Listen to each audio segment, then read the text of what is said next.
Okay, thanks so much, everyone, for joining us today. We have a very short talk about an interesting study that will be starting at Stanford, maybe by the middle of April 2023.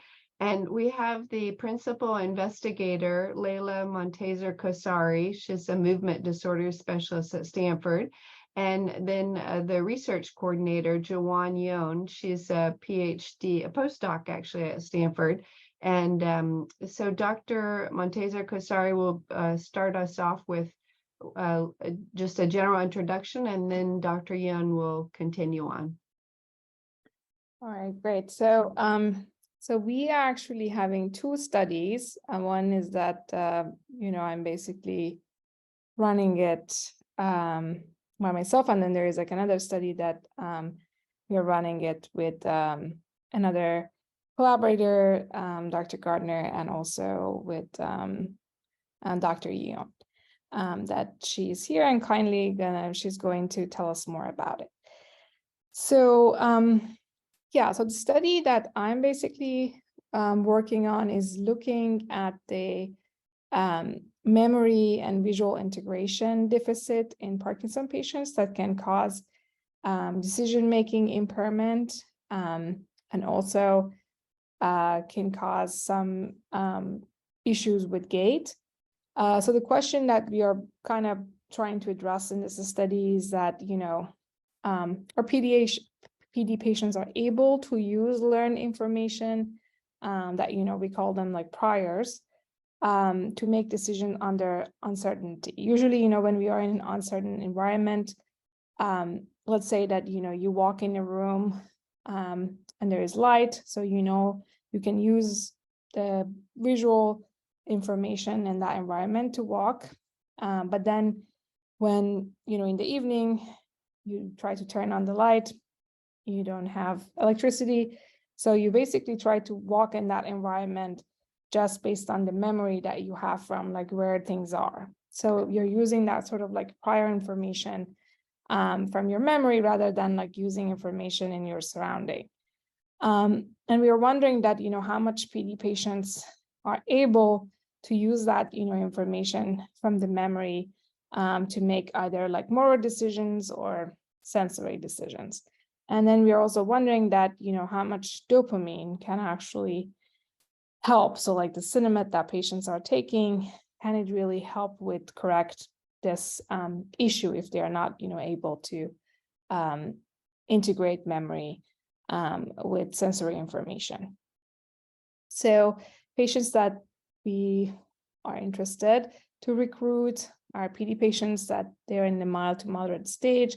They don't have any other major neurological psychiatric disease, age range 50 to 75, and they need to be on the levodopa therapy for at least 6 months. And we want patients to be able to read and write English, at least at the 8th grade level. And this is basically the experimental design. So patients are coming and we will do some questionnaires. After that, they're going to see a bunch of random dots that we call them like glass patterns. Even though they are kind of locationed randomly, they at times they actually can present a particular orientation. And either it's like, orientation towards right or left.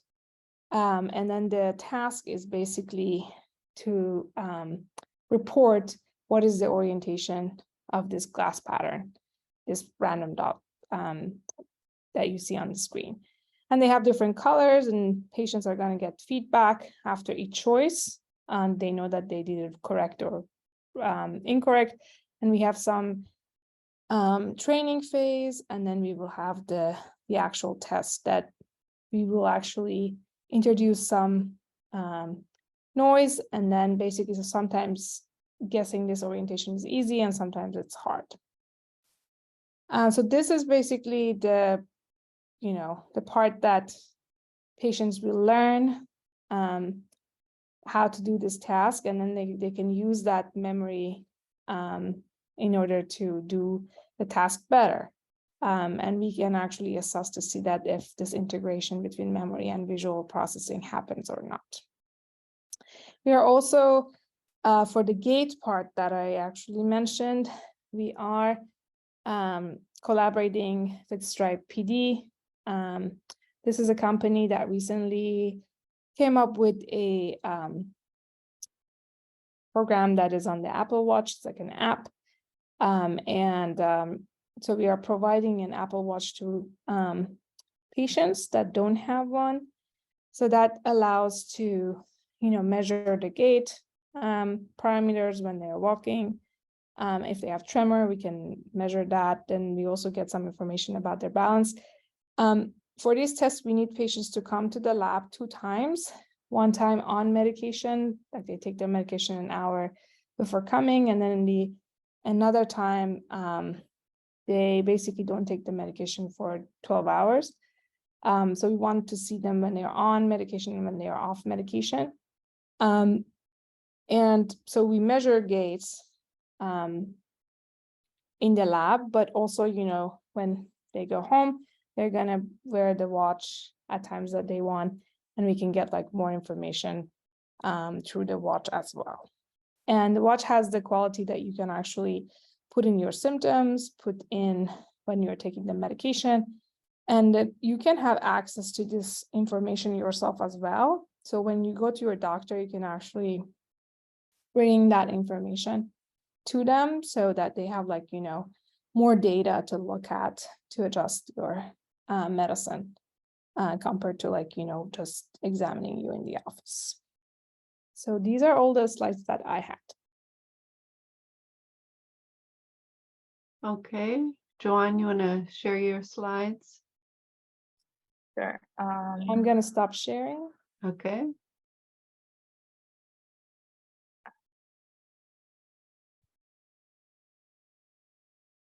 All right. I think you should be able to see my screen. Perfect. Okay, cool. All right, so hi everybody. So as Leila and Robin introduced, I'm Jiwon. I'm a postdoctoral fellow in Stanford University. And before I jump right into what we are doing, I'd like to introduce who are in our team. So first person that I wanted to introduce is Dr. Justin Gardner. He's my direct advisor. He's a vision scientist and assistant professor of psychology and Utsai Neuroscience Institute. Also, he's affiliated with Human-Centered Artificial Intelligence in Stanford. And the second member is, as you all know, it's Dr. Leila Montaser Kouhsari. She's a clinician for Parkinson disease, and also she's affiliated with Utsai Neuroscience Institute. And finally, it's me. I'm Jiwon, and I'm a researcher, and my main field my main study field is human perception and cognition.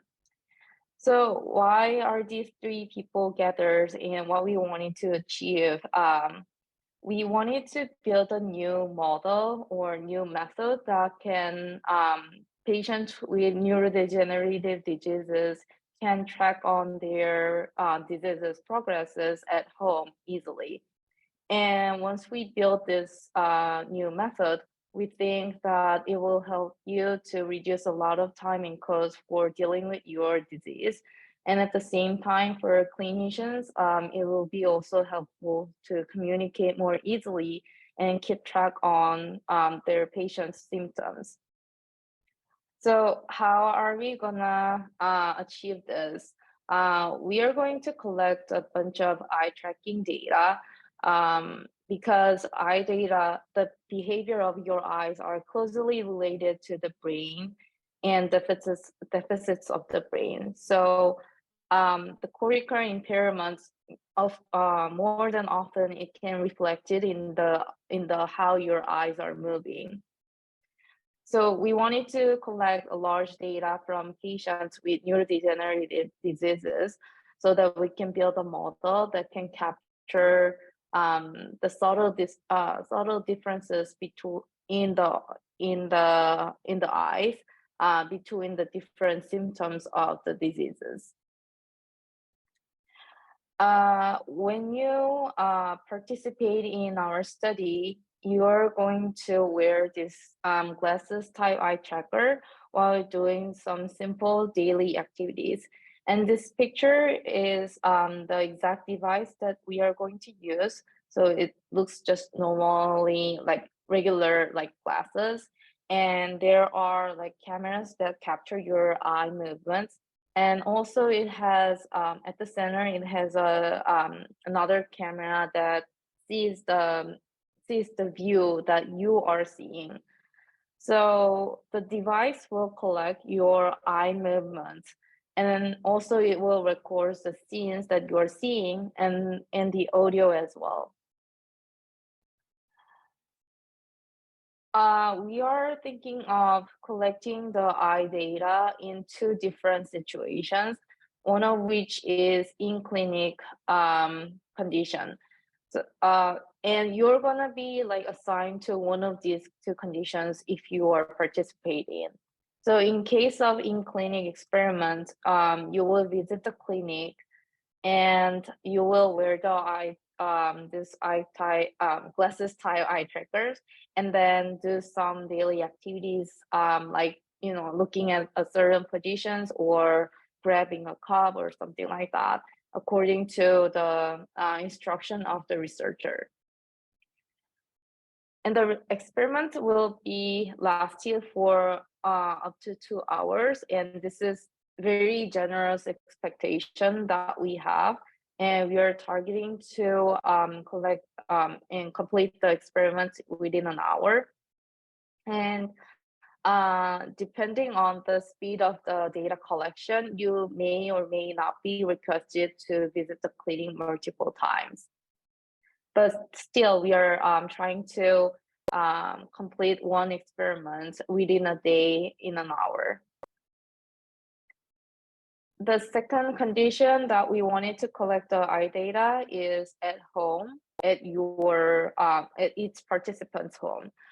So if you are assigned to this group, then you will visit the clinic to receive the eye tracker device. And then you will return home with the device and collect the data on yourself. So you're gonna use it for several hours in a day for multiple days. And then after the data is collected, then you will return the eye tracker glasses to the clinic. So your participation is very important for us to achieve our goal, which is building a new method that can continuously keep track of your progresses of the neurodegenerative diseases in your life. And to build this type of model, really huge amount of data is needed. So your participation is very precious for us.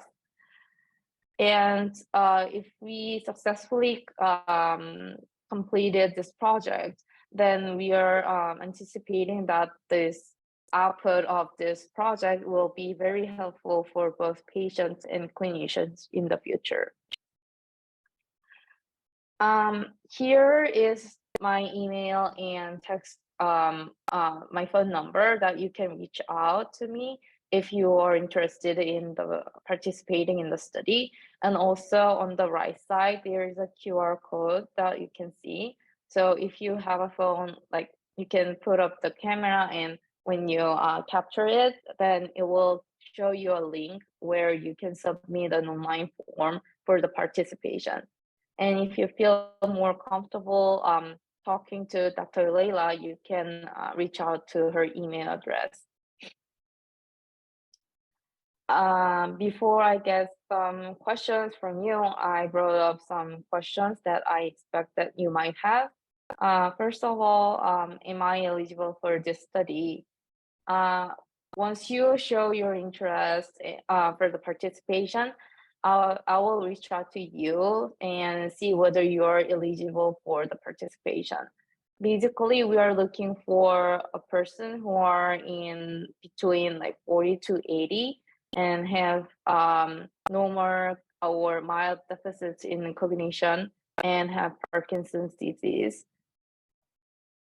Is using an eye tracker glasses safe? So eye tracker glasses are non-invasive and it's completely safe to use. Will my privacy save?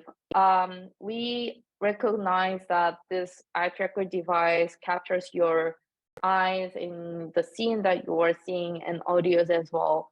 So we also very much concerned about keeping your privacy. So we are going to encrypt all the personal information and save it separately from the eye tracking data that we are going to collect, so that we cannot associate the personal data to the eye tracking data. Also, all identifiable information from the eye tracking data, video and audio will be removed, so that identifying a person from the data will be very hard. How much will it cost to participate in the study? There will be no cost on your end. And for the qualified participants, they will receive some participation fee. What if I want to drop out the study after I say that I wanted to participate in? It's completely okay, and you can stop participating in the study at any time, at any moment, even though we started collecting data. So feel free to reach out to us if you are interested in the participation. Lastly, when will I do the experiment? So right now we are in the middle of the progress of initiating this experiment, and we are aiming to start the experiment in early April. So, and that's what I prepare for. And if you have any questions, you can write down in the chat or raise your hand, and I'd be happy to have it. I'm just gonna add a little note. So I am going on maternity leave, so I won't be available as much. So definitely you can contact Dr. Yeon. And then also I will put for the other study that I mentioned, I have a research coordinator, Stephanie Tran, that I'm putting her email in the chat. That, you know, if you would like to participate, you can directly message her. Okay, great. I had a few questions. Let's see. Let me put this information. Oops, I'm sorry. I'll also send out Stephanie's information. On the Dr. Yeon, what is do you have a hypothesis as to what you expect to see when you analyze what you call looking behavior, or might be called eye movement behavior? So we are interested in looking into the sequence of the eye movements. So like your eyes are keep moving, and it's not randomly moving. It has like their own purposes for each eye fixation. And there has been study which says there's some oddities in these patients with neurodegenerative diseases, that they have like different vision or different saccadic eye movements in their eyes. So we wanted to see whether using a deep learning model, we wanted to see whether the saccadic eye movements are subtle enough or strong enough to reveal some very subtle differences between the PD patient's symptoms. Okay, and would you or maybe Leila be able to define what a saccade is, or a saccadic movement?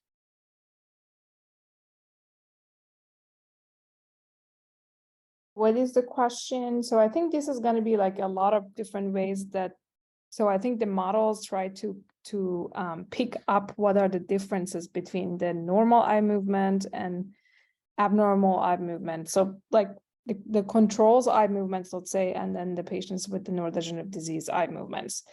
I think we want to figure out what the differences are. I mean, we know that there are sometimes differences in saccades in PD. It could be that they're a little slower, or, sometimes you see that the lens is not the same as healthy controls, but with patients with atypical Parkinsonism, they have much more problems with generating saccades, and they definitely cannot make eye movements that are, suitable for what they want to look at. And a lot of times there's even paralysis in the eyes. But I think in Parkinson patients, it's more subtle.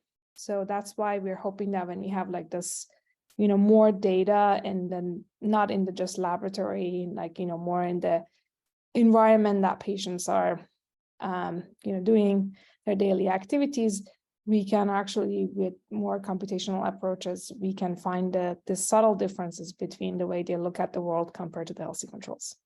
Right. Thanks for that. My question is about the word saccade or saccadic. I think most people on the call probably don't know what that word means. That means making an eye movement. Yeah. Okay. All right. I think most people, when I first heard that word 20 years ago, I thought it was psychotic. I had no idea what that word was. It was a new word to me. Yes, all right. We will. This is a good suggestion. We will add the definition to that. Yeah, you're right. And you mentioned, Jiwon, that there's a reimbursement, and I think it's for the parking fee, right, at Stanford.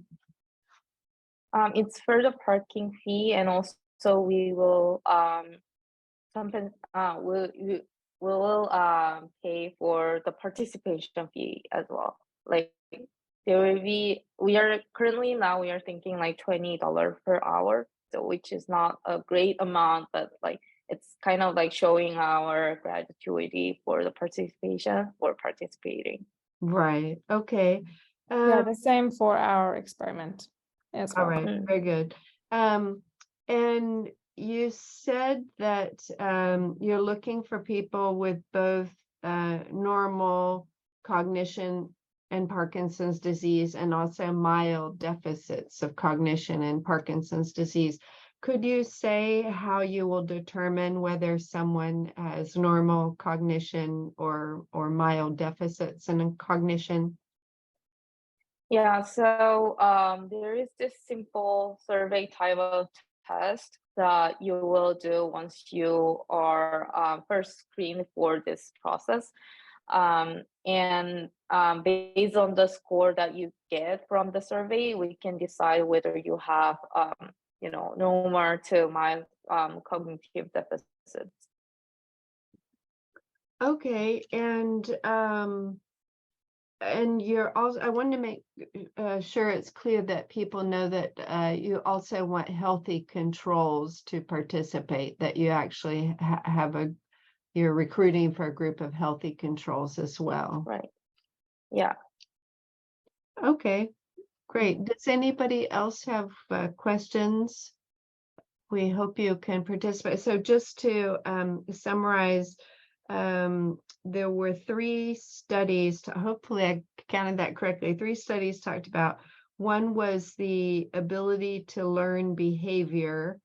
And is that a good summary of it? Yeah. All right. Ability to learn behavior. And for that one, you should contact Dr. Montaser Kouhsari's research coordinator, Stephanie Tran, and I've put in the chat her email address. It's tran@stanford.edu.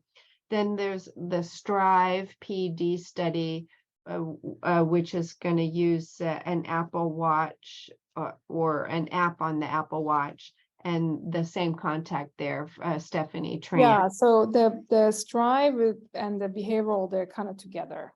Oh, okay. All right. And then there's also a looking behavior or an eye movement tracking study. And for that one, you can contact Dr. Jiwon Yeon at her email address, which is jyeon@stanford.edu, or on the screen now is the QR code. You can scan that, and that will bring up a web page asking you some questions to make sure you qualify for the study. So we hope everyone will participate in these studies at Stanford. Thank you very much. Appreciate everybody's time today. Bye-bye. Thank you. Have a great day. Thank you. Bye-bye. Bye.